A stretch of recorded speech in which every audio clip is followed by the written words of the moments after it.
If I had to start a startup tomorrow, I would do exactly this to reach out to my first 10 customers in the first 30 days. So a lot of people come to me, and I have over 25 years of experience in the sales business, and they ask me, "Oh, I have a brilliant idea, but how can I sell this idea?" And that's the whole point for me of the startup business. Of course, you want innovation. Of course, you want to be the next moonshot, or you want to be something, well, very, very brilliant. But you have to sell this product or this service. And then people tell me at the moment, well, AI is doing this for me. And I don't believe in this. Yes, you can use AI for a lot, but the sales process and all of this around your marketing and sales activities is people's business. You have to talk to people. So the first step, where a lot of people just don't know how to do it, is that you have to make a network audit. So then when I do this in my workshops, people write down 11 names. They say, okay, this is my family, this is my friend, these are my friends, and this is people I know from my last office where I've worked. And I tell you honestly here, honestly, 11 people is a hobby. That's not a business. If you have a network with 11 people you want to talk to, that will definitely will not work. So when I sat down last week with the founder, and I told him, or I gave him the same question. I told him, audit your network. Think about family, friends, everybody you know from your universe. Write all the names down and take your time. Don't do this just in 2 minutes. Take your time. Think about who knows who and who can help you, maybe to open a door or just to be a good contact for you. At the end of the day, we had 364 names on that list. So I tell you, if you have 200, it's okay. You don't need 500, 600 names, but 200 names, it's okay. You set up a universe. That's the first point. That's the first work you have to do. Don't write emails. Don't go to LinkedIn. Don't set up a website. Don't do anything with this fancy stuff. You can do this later. You can go to all the tech conferences, which are totally boring and not worth going to, in my opinion. But don't tell yourself, this is networking now. I'm going to a fancy conference in San Francisco. But this isn't, it's not worth it. I tell you. This is travel cost and a lot of pain there because nobody knows you actually. So you write down your network. That's the first step. And when you see those names on that list, you will recognize what I just said. These are people. So we are in a people's business. Sales is people's business. It's not automated, and these are not machines you're talking to. So you have the names. You will find the email or the telephone number of them.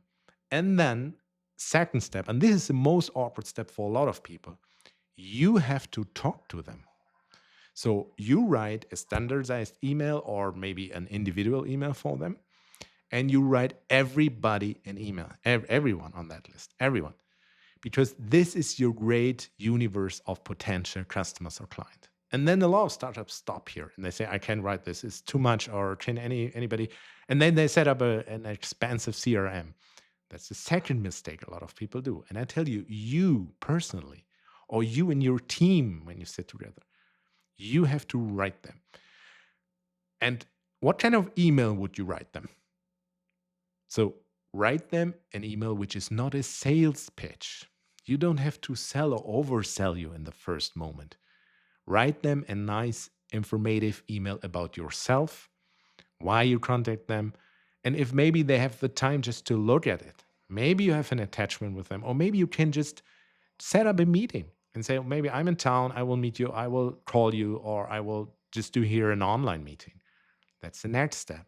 So you set up your universe, do the audit, who's important for your product, who can help you with your product, who can support you, and then talk to them. A lot of people forget this. And then, of course, you have to follow up those emails.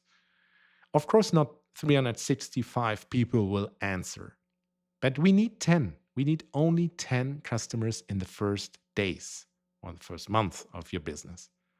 So you write them and you reach out to them.